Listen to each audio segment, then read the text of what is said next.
Pranam to everyone from Dev Sanskriti Vishwavidyalaya, Shantikunj, Haridwar.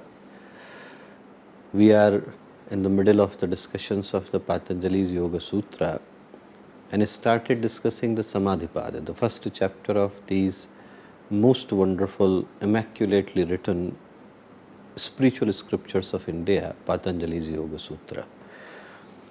But before we go deeper into the discussion, let us start with the recitation of the Gayatri Mantra. And we start every session with the mantra of Gayatri because Gayatri is the deity, the power that is responsible to allow one to take the righteous path. And if anyone is walking on the path of spirituality, if anyone endeavors to go to the last possible frontier of the human consciousness, then this adventure can never be completed without taking the path of righteousness, dharma, nyaya, satya, sadachar as we call it in Sanskrit. And that path of sadgyan, because knowledge is easy, you can get it from Google and Wikipedia. Getting the wisdom requires going deeper into oneself. And that path, the path of sadgyan, sadkarma, sadbhav, can only be available if we can follow the path of Gayatri. So let us recite the Gayatri Mantra to help us remember that path which is right, righteous and is available for anyone to take. Gayatri Mantra together. Om Bhur Bhuvah Swaha Tatsaveturvarenyam Bhargo Devasya Dhimahe Dheyo Yo Nah Prachodaya.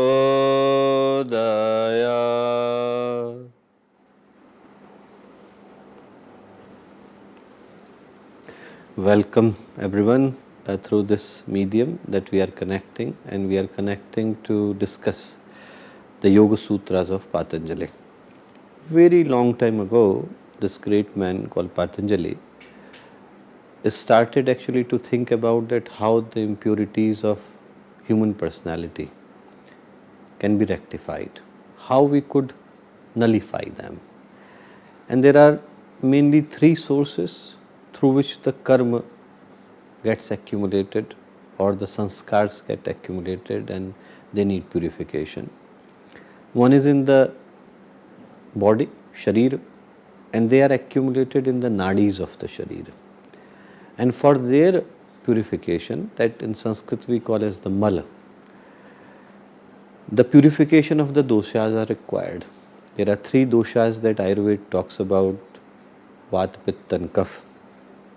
And balancing them is the art and science of Ayurveda. So Patanjali wrote a text about the Ayurveda. Then he also talked about the purification of speech, that how the Shabda, the Vani, Vak as we call it, that can be purified. And for that he wrote a compendium for Vyakaran. And then ultimately for the purification of Chitta, from where the sanskars, our behavior, our thoughts, our emotions, our impulses, our urges, conflicts, confusions, everything is emerging, which is otherwise creating our personality. That also requires to be purified. Without that purification, nothing is possible. So everything else becomes futile and purposeless if you haven't purified your Chitta.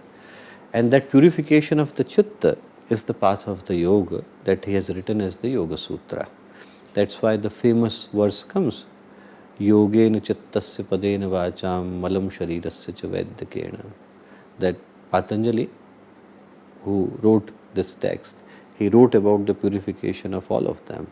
Patanjalim Pranjalira Natosme, it says that you pay the homage to that Patanjali. And he wrote this wonderful scripture, Yoga Sutra, which are divided into 4 different chapters, Samadhipad, Sadhanpad, Vibhutipad and Kaivalyapad. Samadhipad starts by telling everyone that we are starting the Yoga Sutra by discussing the yoga as a discipline, and it requires to be put together as a discipline because many people have talked about it, and the spiritual understanding behind it is that yoga is that discipline that brings discipline to one's life. My mind is fragmented and fractured. My personality is broken into pieces if it is going everywhere. If my thoughts are going in one direction, emotions are going in another directions, my actions are going in three different directions. My energy can never be available to accomplish anything significantly and purposely. For it to be accomplished for a sensible purpose, for a fruitful objective, to reach to a point where something demonstrable could happen, I need to put an integration of my efforts so that my personality is holistic, it is not broken into different dimensions, and that kind of discipline can be accomplished with the help of yoga. So he starts by that, then he gives the definition of yoga, chitta vritti nirodha, then he talks about what are vrittis and how you can nullify them. He talks about different disciplines, abhyas and vairagya. And after that he talks about the different kinds of samadhi, sampragyat, asampragyat, and again divides the asampragyat into two, viram pratyay, bhav pratyay, that how you reach there. Then comes the question that is this the only way? Is this the only way to reach there? He says no, there are other ways also. And then he defines them as Shraddha, Virya, Smriti, Samadhi, Pragya, Purvak, Itaresham. Other people also reach there, but they reach by following this path where faith is followed by vigor, vigor is followed by memory, and memory does not mean that memorizing that what you had in the breakfast, but memorizing that what you were actually born to be, remembering what you truly are, remembering the essential foundation of the human existence is our root, and remembering that and then following the path of Dharma Medha and Viveka Khyati Samadhi, one also reaches there. And he says in that the gradation, like stepwise approach, depends upon the intensity with which you do the practice. Tivra samveganam asanna. He says that those reach faster who are able to do this practice with much greater intent and greater force. And in that also there is a sub-classification as per Patanjali. He says mridu madhya adimatratva tatopi vishesha. In that there is also, vishesha means distinction, that there is also a distinction of the approach. Some people are of course working harder, but they are working mildly harder. Some are working moderately harder. Some are working intensely harder. And depending upon how intense your practice is, you are able to reach there faster. And I gave the example yesterday that for one to understand that how that gradation is different, think about any world level sport. You have got so many people who are playing soccer as a hobby or cricket as a hobby, for example. I don't know whether you know cricket as a sport, but it's a sport that unites India in some ways. It's the national sport of India. So many people are playing. And so many clubs are there, so many national, local, state level teams are there. But not everyone who is playing the sport, whichever sport it is not professional. So there are people who are amateur, then there are people who are professional. And among the professionals, not everyone reaches to the team. And then among the teams, not everyone reaches to the national team. And in the national team, not everyone is able to maintain their position always. And even if you are able to maintain the position always, not necessarily that you will get the gold medal or the World Cup or whatever the highest, like the accolade in that particular discipline is. And this is what Patanjali is saying. He says that everyone is making an effort, but some are making the effort with much greater intensity. And some people who are making that effort with much greater intensity, they are able to reach there sooner. It's not a question of what is right and wrong, it's a question of that who is reaching there first and who is reaching there after or later or last. So it is a question about reaching there, but with duration. After this, Patanjali talks about a very beautiful aspect that is almost the foundation of the one particular philosophical school of India called Sankhya. And this is a great idea that came in India, and when you will hear, you will really love it. But before talking about the verse, I just want to point out that after mentioning the Samadhi, now for rest of the chapter, Patanjali would only talk about different approaches, and almost everything would start with Va. Va means or, that you can do this, or you can do this, or you can do this, or you can do this, or you can do it. So he will give you multiple options. Does not mean that one option is better than the other. It's that everyone's inner architecture is different, and you can follow the path that is right for you. For some people, everything has to be based on the logic, thought. It has to satisfy their intelligence, then only they can follow the path. Some people are emotionally guided. If their emotions are satisfied, they can follow that path. Some people need to do, they need karma, they need action. They need, okay, if I am able to do certain, don't give me the knowledge and wisdom, don't give me anything to actually about the bhakti, I need karma. So it is not about that. So many options would come, and they are just different kind of approaches depending upon different kind of personalities. So never think about these options that Patanjali is saying that this option is greater, or this option is greater, or this choice is better and this choice is better. They all are good choices. You need to figure out what kind of personality you have, and depending upon that, follow the path. Follow the path which is right for you. So he says, Ishwar pranidhanad va. Va means or. Ishwar he will talk about. Many people have translated Ishwar as God or Lord or Almighty.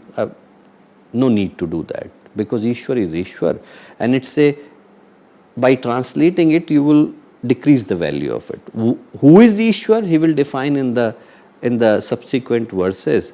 So let us talk about pranidhana. Pranidhana has been translated as devotion.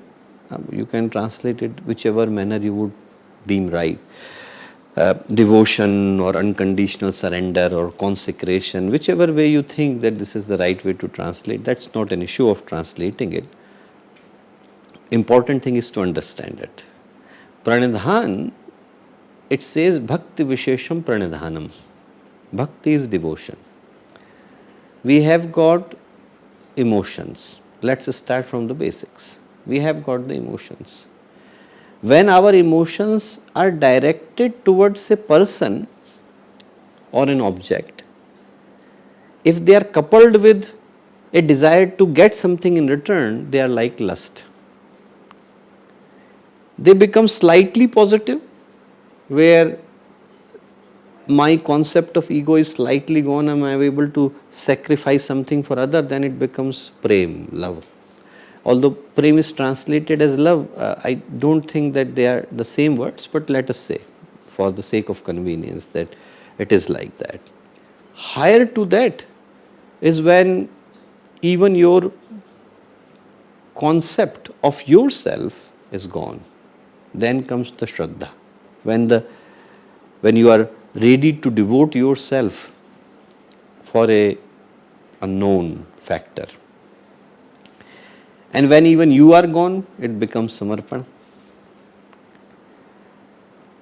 These together, Shraddha, Vishwas, Samarpan, is the path of Bhakti, where I am ready to give myself for a force that I have not seen, a divine consciousness, but I am ready to sacrifice myself fully for it. That is Bhakti. And even Bhakti Vishesh, in Hindi we call it Utkat Bhakti, is not the simple kind of Bhakti. Many people may have Bhakti. Patanjali says Bhakti Vishesh is Pranidhan. When you are ready to sacrifice to such an extent that there is nothing left between you and a higher consciousness. In southern part of India, when you would go, you will find the temples of Lord Shiva called Kannappa. And the story behind that is very beautiful. Kanna was a boy who was born in a tribal village. Father's name was Nag, mother's name was Tin, and then they were being born there. His birth name was different. I am using the word Kanna at the moment. Birth name was different. And then one day he became the head of the village of the tribes. So his father asked him to go, and that was the tradition of the village. Tradition of the village was to hunt and get the best kind of animal, lion or something else that you could bring to show that you are powerful. So he went to hunt the lion, got one lion, but in this pursuit he was of course tired and everything. Shooting the lion only with a bow and arrow requires too much of effort. So he had two assistants, and he asked one of the assistants, he said, is there a place nearby where I can drink the water? He said, yeah, in the top there is a temple. And this temple is the temple of Lord Shiva, top of the mountain. And I came once when I saw that there is a man, like, a priest, who was standing in front of the stone and saying something in a foreign language. That foreign language was, of course, Sanskrit. So he had no idea what that temple is and what is happening inside the temple. And these people from tribes, so he said, we have no idea, but there was a temple of, and they call it Shiva, Lord Shiva. There is a temple of Lord Shiva. If you want to see, then go there, and there is a river next to the temple. There you can drink the water. So he went to get the water. Then he thought, when we came this far, let's go inside the temple also. And moment he went inside, this boy born in the tribe family was like the same that we talked about 2 or 3 lectures before, called Videha Prakriti Laya, that they are the lateral entry. They come at the last minute. So they have paid back all their karma, they came only for one karma. So he was like that. He was a rishi, he was a sage who had reached to the last point, but only one karma was left. Immediately all the memories were invoked, and the moment he saw the statue of Lord Shiva, he ran to hug it. He said, how come you are like, sitting alone here, and you are so alone? And he was crying, and he said that, Lord, how do you maintain yourself? There is nothing like, how there is no food for you, there is no water for you, you are sitting alone here. And he said that I will stay for you here, I will be here. And he said, you need food. So he immediately, and he had nothing. Heart was pure, but he had nothing, no food. So he gave him the meat of the lion. And then he went to get the water, and he had also the flowers in the hand. But he got the flowers in the hand, but where would he carry the water? So he put all the water inside the mouth, and then just did the rinse over the statue. He said, now get the water, and gave it. And then he went back, and he was waiting outside to protect the Lord, so that in the night no animal should disturb the statue of the Lord. Next day morning, the priest came to do the puja, and he saw meat was everywhere and somebody has done this thing. So he started to cry. He thought that somebody has disturbed the statue of the Lord Shiva. Lord Shiva appeared in front of him. He said, the bhakti that I saw today, that bhakti was so special. He said, it is beyond. He said, when he rinsed above me, I felt like, Ganga is flowing over me. He said, when he offered the flowers to me, I felt like Ganesh, Lord Shiva's son, is playing with him. He said, when he threw meat over me, I felt this is the best food I could ever have. He said, if you want to see the bhakti, then wait here. So he asked the priest to hide. So priest was hiding. He first time saw the Lord. He was full of goosebumps he was getting. And then came the Karna. So came the Karna, and the Karna, when he came by his Leela, Lord Shiva's one eye started to bleed.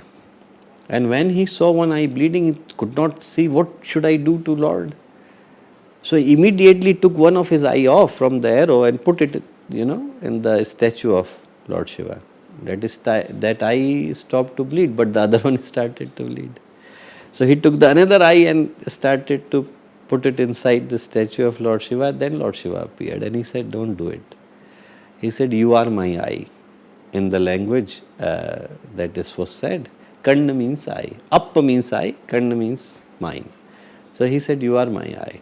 That's why the temple of Lord Shiva are known in the south as Karnappa. And this comes from this very beautiful story. That bhakti where you are being tested non-stop is the bhakti that is called pranidhan. Because in the outer world there are only questions are there is only argument. That's why there are so many wars and strifes and struggles, because we are trying to satisfy the other person with the help of a logic, and logic can never satisfy. It can only bring an argument. Once logic can be wrong for another person, what is right for one person would be wrong for another person.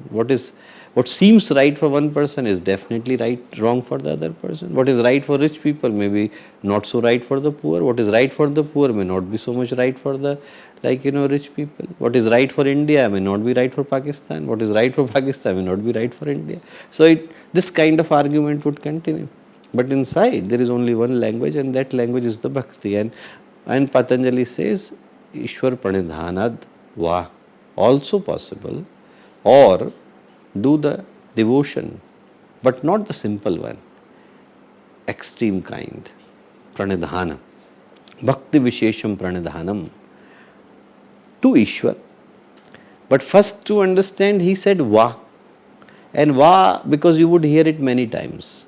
It is important to understand that va is one way to understand it is or, like this is another option. You can take it. But also there is a beauty behind it. It is said or because it means that it cuts short all other options. If you just do this, there is also a possibility that you will get it. Forget about others, just do one. So you can follow the path where you are following Shraddha, Virya, Smriti, Samadhi, Pragya, Purva Kitaresham. Or you can do the one before Abhyas and Vairagya. Or just this. Ishwar pranidhanad va. Comes the question, what is Ishwar? Who is Ishwar? And I don't think there could be a better definition than what the Patanjali gave. Ishwar is more like an unnamed, not personal, everywhere kind of God that we use the term in Sankhya, because for those we use the word where the Swarup is defined, where the form is defined, we use the word Bhagwan for them. But for that, there is no Swarup, it's everywhere, omnipotent, omniscient. That God or that power, that consciousness that is everywhere, we use the term Ishwar.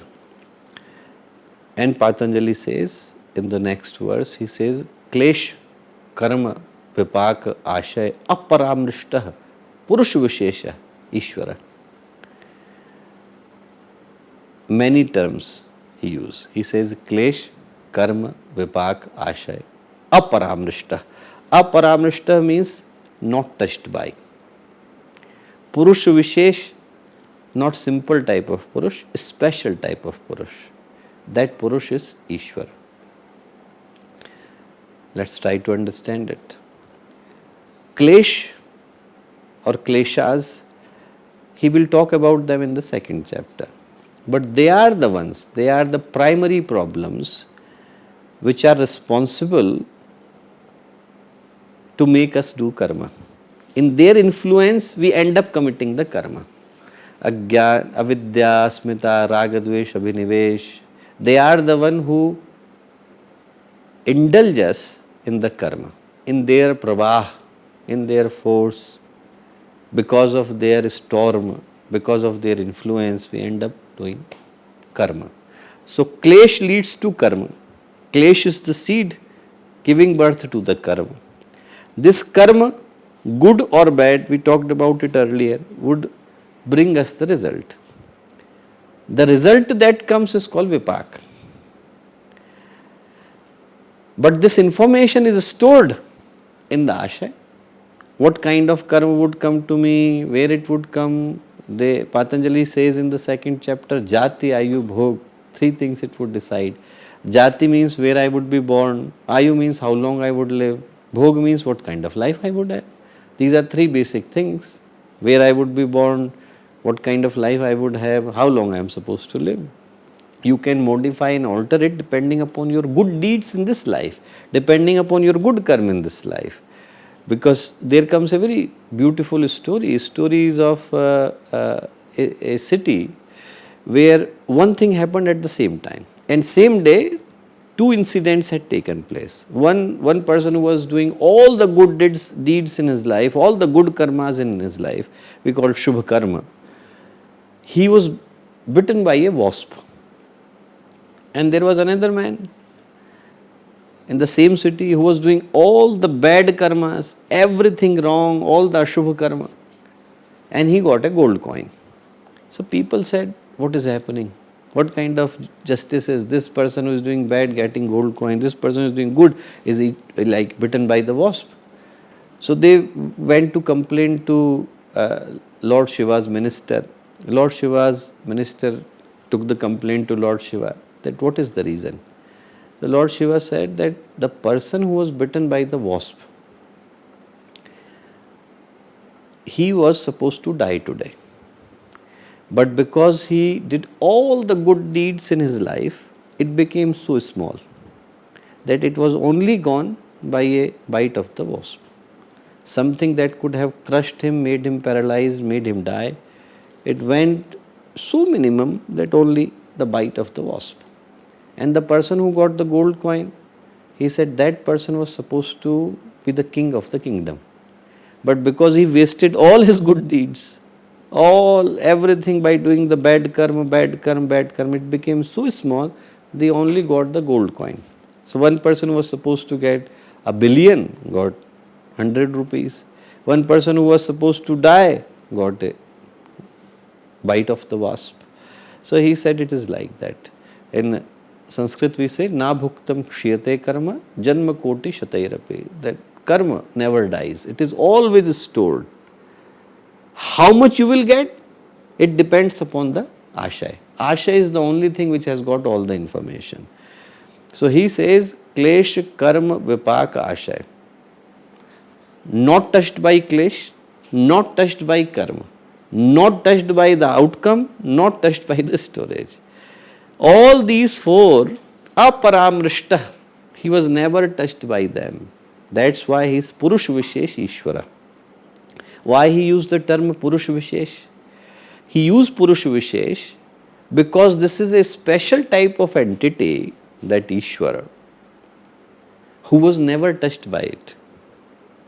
There are Mahapurush, there are enlightened beings, there are illumined beings who were at once time in the bondage, who were once time in the klesh, karma, vipaka, ashay, but one day they break the chain and they go. Buddha, Mahavir, Gurudev, Vivekanand, these are the people who were like at some point in time were in the chains of the karma, but then they broke it and they went. They are Mahapurush. But Ishwar is Purush Vishesh, because he was never, there was not a single point in time when he was ever touched by klesh, karma, vipaka and ashay. Why? Because he was the one who created it. They say in the Upanishad, Eko Devah Sarva Bhuteshu Guda Sarva Vyapi Sarva Bhutantaratma. Eko Deva. It's only one consciousness. Sarva Bhuteshu Guda, inside everyone. Sarva Vyapi, it's everywhere. Sarva Bhutantaratma, it is inside everyone, outside everyone. Karma Dhaksha. He is the president of the karma.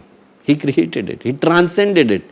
The karma cannot touch it. Sarva Bhutadivasa. He is the foundation of every being. Everything, whether you can see or not see. Sakshi Cheto Kevalo Nirgunascha. He is witness to everything. He does not take part. Cheto, he is always aware.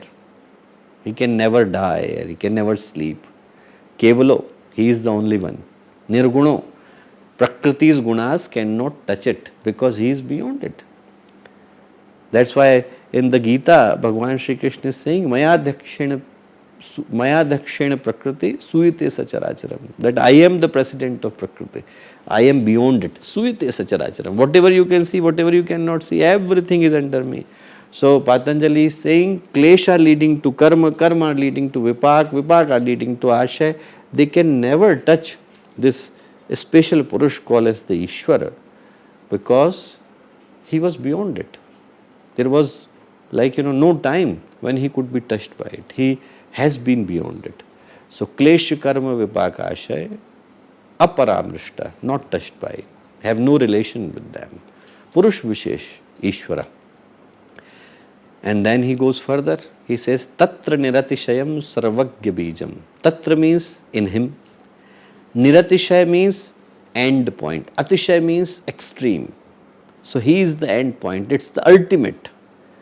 Sarvagya means who knows everything, omniscient. Bijam means seed. So what Patanjali is saying, that in him, the seed of all possible knowledge, they have reached to the all possible end. Last possibility, last potential. You cannot transcend it, you cannot go beyond. That is why the word Parama, like we use the word Parameshwar, that it's the end, there is nothing beyond it. There cannot be anything beyond it. It is the last thing that is possible. So everything that was ever possible to be known and would ever be known, whatever the knowledge, whatever the discipline, whatever would come out, always comes through the same source of the knowledge. He is beyond everything. He is everything. He is height of everything. He is the last possible frontier. That's where the, the challenge for us comes, because we can never fathom that. The reason we cannot fathom it, because we are using our mind to understand it. And mind has got the limit.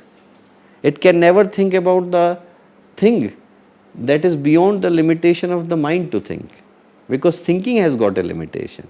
It is like we are inside it, then how can we get a comprehensive picture? We cannot get a comprehensive picture because we are also sitting in the photograph. So we cannot take a picture unless we come out of the photograph and look at the photograph.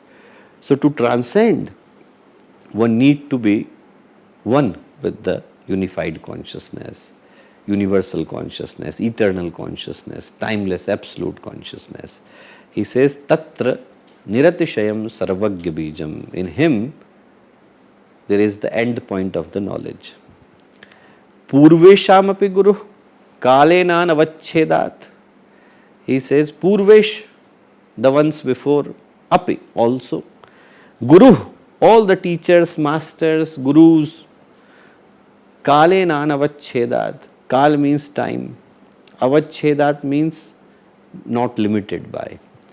Because of what Patanjali is saying, because of not being limited by the time, he is the Guru of the Gurus. All the Gurus that came before, all the ones that would come after, he is always beyond them. People try to confuse, they think, okay, maybe it would end there. Maybe the, so that's why he says, Patanjali says, don't ask stupid questions. That where is he?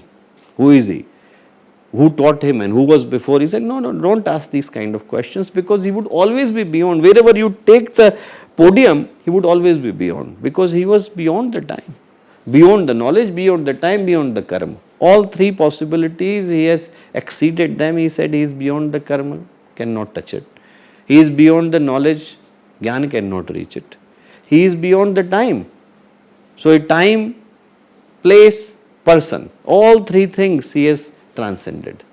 He says he is beyond everything, because even the gods are within the realm of the Prakriti. That's why they also have to pay back the karma. They also have to pay back the karma that is committed by them. They even have to come. The entire concept of the avatar in the Indian wisdom tradition is such a beautiful hallmark in that kind of concept. It says the gods are coming because they also have to pay back their karma. The story comes that Lord Shiva had to fight with a Daitya, with a demon called Jalandhar, and Jalandhar's wife had done so many good punya called Vrinda that he could not defeat him because of the wife's good deeds. So Lord Vishnu had to help, but because he helped in a not so good deed, he had to take the karma. What happened? Everyone had to pay the karma. Lord Vishnu had to pay back the karma in the manner that when he came as the Lord Ram, he could never spend a quality time with his loved and dear ones. When he was 6 years old, Vasishtha and Vishwamitra took him to the forest. The day he returned with the marriage, few days later he was sent to the exile. In the exile, his wife, Ma Sita, had to be taken away. She was kidnapped. Then he was entered into the fight, and the moment he brought Sita back, few days later he had to send her again. And first time he saw his children, Love and Kush, died. Could never spend the time with the family. And then Ma Sita, she had to pay back the karma of the Vrinda. So in spite of being innocent, innocuous, and with not doing any bad deeds, she had to take back the karma of the humiliation of the people. At the time, when she returned back to Ayodhya, people started to suspect her character and all this because she had to take the karma. Lord Shiva had to pay back the karma. Lord Shiva had to pay back the karma by becoming associate of Lord Ram and forgetting his powers in the form of Hanuman. And Vrinda, who did nothing wrong but had to take that humiliation, her good deeds were returned back to her. Lord Vishnu had to marry her, and Vrindavan was created. So Vrindavan was created in the memory of Vrinda. So even gods have to pay back the karma. But this Ishwar, Patanjali says, is beyond. No karma can reach them. He is everywhere.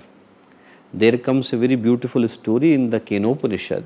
Kenopanishad, the story comes that gods were very happy and then sitting there because they had just defeated the demons. And suddenly a big power full of light and fire and appeared there. So gods thought, who is this? Seems more powerful than us.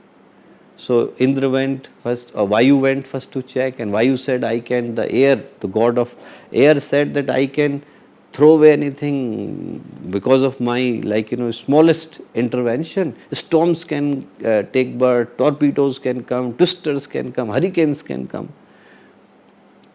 That power said, put a small grass leaf on the floor.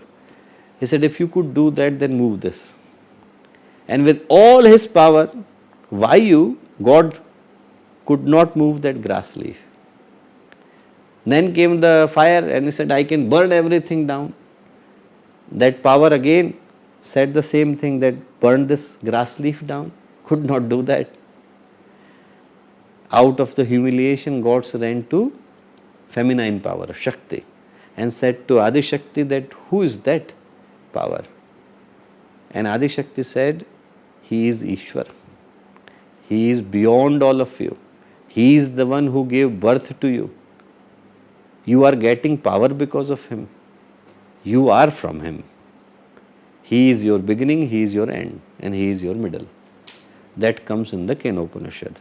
So Patanjali says that to devote yourself, an unconditional surrender to that Ishvara also helps one to reach to Samadhi. Ishwar pranidhanad va, also or by devoting yourself to Ishwar. Who is Ishwar? He says klesha karma vipakashay aparamrishtah purush vishesh Ishwara. One who is never touched by klesh karma vipak or ashay. And a special type of purush, because others have to take birth, end up in this cycle, and then they have to free themselves. But this one was never chained. He was never in any kind of bond. He was beyond all kinds of the reach of karma. Tatra niratishayam sarvagya bijam. He is the height of possible wisdom. And he is the gurus of the gurus. Purveshamapi guruhu kalenana vachchedat. He is not limited by time. So this question is meaningless for him, that who was taught by him, or he is guru of whose guru? He is gurus of the gurus. He is the beginning. So no one can reach him by only imagining about him. You have to be one with unified, universal, eternal consciousness. So that's where today's discussion ends, and then would come other sub-dimensions of Patanjali's intervention tomorrow. So good luck to everyone, and and thanks for so patiently listening. We will end by reciting the Shanti part. Om Dyo Shantirantahariksha Shantehe Prithavehe Shantirapah Shantiroshadhayah Shantehe Vanaspatayah Shantirvishve Devah Shantirbrahma Shantehe Sarvagvam Shantehe Shantireva Shantehe Sama Shantiredhe. Om Shantehe Shantehe Shantehe Sarvarishta Sushantira Bhavatu. हमारे YouTube channel शांति कुंज video Gayatri परिवार को subscribe करें एवं bell icon जरूर दबाएं ताकि गायत्री परिवार की विभिन्न गतिविधियों की जानकारी आपको मिलती रहे।